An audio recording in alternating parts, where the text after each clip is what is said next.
Selamat pagi atau selamat siang semua. Di sini saya ingin berbagi pengalaman saya ketika mengambil satu asuransi atau polis 10 tahun lalu.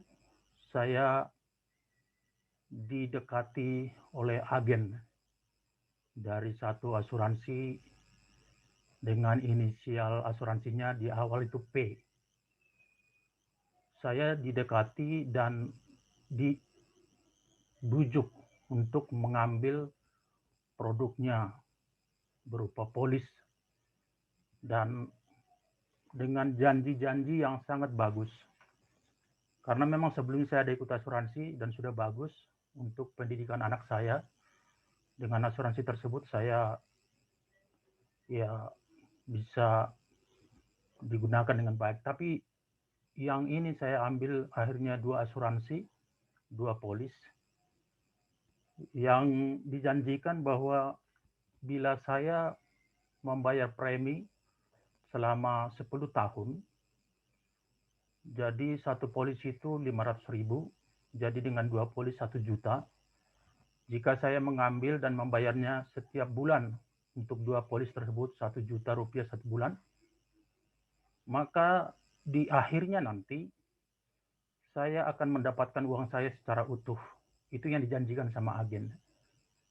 Dapat utuh dan juga katanya uang itu juga akan diinvestasikan menurut agen di saham atau di properti sebagian.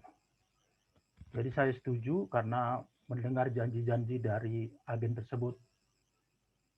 Dikatakan itu bisa menjadi asuransi pendidikan. Kebetulan saya akan gunakan uang tersebut untuk pendidikan anak saya yang saat itu masih kecil, ya. Jadi katanya dapat juga manfaat kesehatan apabila kita sakit, kita akan di cover sama asuransi ini. Itu yang dijanjikan oleh agen. Dan tidak akan ada masalah katanya nanti di akhir setelah 10 tahun untuk mengembalikan dana saya tersebut. Akhirnya saya mengambil dua, saya cicil setiap bulan untuk dua itu 500-500 berarti kan jadi 1 juta dan sampai 10 tahun. Memang di tengah-tengah perjalanan untuk membayar itu setiap bulan saya bekerja keras. Kadang saya harus lembur, bahkan Sabtu Minggu juga saya kadang harus bekerja. Bahkan saya harus malam-malam bekerja karena saya harus berusaha menutupi uang untuk membayar premi ke pihak asuransi ini. Inisial asuransinya P namanya. Dan saya harus berjibaku, bahkan kadang-kadang harus berhemat sana sini belanja, menahan diri untuk tidak melakukan hal-hal yang menyenangkan sendiri agar bisa membayar premi asuransi 1 juta dalam satu bulan. Dan di tahun lalu, di bulan Februari, setelah 10 tahun, dan juga di bulan September tahun lalu, setelah 10 tahun, saya tutup. Karena memang sudah 10 tahun, sudah jatuh tempo. Tapi sebelumnya saya berbicara dengan agen. Agen membujuk saya untuk meneruskan. Terus saya bilang kalau saya tidak teruskan, bagaimana? Dia bilang uangnya bisa hangus karena akan dipotong biaya admin setiap bulannya. Jadi bisa hangus. Padahal dulu di awal dijanjikan apabila sudah 10 tahun, sudah jatuh tempo, kita tidak perlu membayar apa-apa lagi. Dan manfaatnya sama. Itu yang dijanjikan. Akhirnya karena saya tidak ingin membayar lagi karena sudah tidak sesuai dengan janji dari agen, saya menutupnya. Ternyata setelah 10 tahun saya bayar untuk kedua polis tersebut, totalnya sudah 120 juta yang saya setorkan. 120 juta rupiah. Ternyata setelah saya tutup untuk keduanya, saya hanya dikasih atau dikembalikan 61 juta rupiah. Dikembalikan cuma 61 juta rupiah.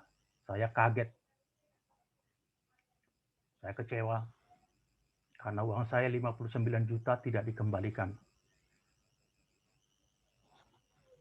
Padahal saya berdoa, bekerja keras agar uang itu yang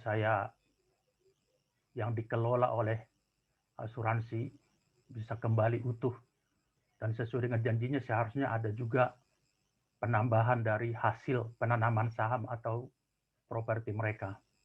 Tetapi selama 10 tahun saya tidak pernah mendapatkan yang disebut dengan bunga dari entah itu keuntungan saham atau itu keuntungan dari properti yang asuransi ini telah tanamkan. Agak heran juga saya, masa sih dalam 10 tahun tidak ada keuntungan, saham tidak naik, dan dana saya yang dipergunakan ke sana tidak pernah menguntungkan, tidak pernah diberitahukan kepada saya. Malah di akhir setelah saya tutup, itu hanya kembali 61 juta. Dan sampai saat ini 59 juta sisa belum, masih mereka tahan. Jadi itu membuat saya sangat kecewa. Padahal saya kerja keras untuk menyekolahkan, maksud saya uang itu untuk sekolah anak saya. Tapi nyatanya tidak sesuai dengan apa yang dijanjikan oleh agen dari asuransi tersebut. Setelah seperti ini, ngomong sana ngomong sini, saya bahkan mendengar agen berkata bahwa nasabah yang bodoh. Kenapa mau menandatangani polis? Kenapa tidak membaca polis dengan baik? Terus terang bahasa polis itu bahasa yang kurang kita bisa mengerti oleh awam. Tulisannya kecil-kecil dan polis itu tebal, seperti kamus tebal. Jadi nggak mungkin kita bisa baca. Dan yang kita ingat adalah janji-janji dari agen yang memberikan ilustrasi. Dan ketika kita sudah komplain, dia bilang itu hanya ilustrasi. Jadi itu nggak bisa dibuat jadi patokan. Berarti di sini ada pembohongan oleh agen asuransi. Dan kita sebagai nasabah sangat dikecewakan. Bisa dibayangkan saya rugi 59 juta. Dan masih banyak yang lain. Ada yang rugi sampai ratusan juta. Dan kalau dihitung, mungkin sudah triliunan uang yang tidak dikembalikan. Mereka bilang bahwa sesuai dengan perjanjian yang sudah ditandatangani. Seperti tadi, itu polisnya tebal sekali dan bahasanya bahasa aneh. Tidak umum, bahasa asuransi. Tidak kita mengerti. Tapi karena faktor percaya kita tanda tangani. Akhirnya di akhir seperti ini, kita sangat kecewa dan berharap tidak ada lagi yang seperti ini yang menjadi korban di masa-masa yang mendatang. Jadi yang ingin mengambil asuransi, berhati-hati. Hati-hati, kadang-kadang ada yang menjebak, ada yang menjanjikan. Bahkan di tengah-tengah perjalanan, ketika kita terlambat untuk membayar, diancam juga bahwa asuransinya akan mati, tutup, dan disebut dengan lapse. Agak heran, di awal mereka begitu baik agen ini, begitu datang mendekati dengan senyum yang manis, di tengah-tengah mereka mulai mengancam bahwa kita tidak bisa klaim apa-apa. Dan di akhir, ketika kita klaim dan kecewa, mereka bilang, kamu nasabah yang bodoh, yang tidak mengerti, asal menandatangani segala macam. Saya ungkapkan kekecewaan ini. Saya bukan benci asuransinya, tapi saya benci kenapa uang saya yang saya cari dengan halal tidak dikembalikan ke saya. Kalau saya tahu dari awal dijanjikan bahwa uang saya tidak kembali utuh, bahkan kembali hanya 50 sekian persen, saya tidak mau mengambilnya. Saya tidak mau mengambilnya. Setiap bulan saya dikejar-kejar sama asuransi untuk saya bayar on time. Tapi ketika saya klaim, sangat mengecewakan sekali. Jadi ini menjadi pelajaran bagi kita semua agar kita hati-hati untuk mengambil asuransi. Jangan sampai kita menjadi kecewa di akhir. Padahal itu uang kita, uang halal yang kita cari dengan hasil kerja sendiri, uang halal. Jadi menurut saya asuransi harus mengembalikan uang saya dan juga mungkin uang orang-orang yang telah dikecewakan oleh asuransi ini. Karena itu memang hak kami, itu uang kami, bukan kalian yang cari itu. Kami yang mencarinya. Kalian hanya mengelola uang kami. Jangan dibalik seakan-akan customer itu bukan raja, customer itu raja. Kami itu yang pemilik dana, asuransi mengelola. Jadi jangan diancam-ancam bahwa nanti ini mati, nanti ini nggak bisa diklaim. Dan harus sesuai dengan janji. Dan menurut saya, pihak asuransi harus bertanggung jawab terhadap agennya.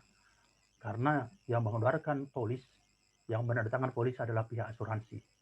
Karena kadang pihak asuransi berkata, oh itu tanggung jawab agen. Tanggung jawab agen, jadi cuci tangan, melepaskan tangan. Menurut saya itu tidak bagus. Nah inilah kesaksian saya.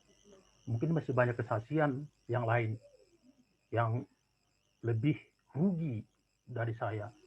Dan menurut saya ini tidak baik kalau diteruskan.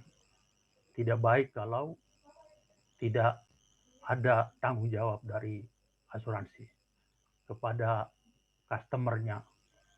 Karena tanpa customer, asuransi juga akan tutup.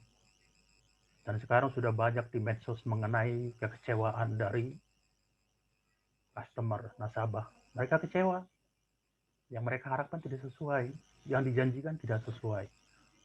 Semua janji-janji manis. Memang mungkin ada yang mendapatkan manfaat, tapi kalau dibandingkan dengan yang kecewa, sangat lebih banyak yang kecewa.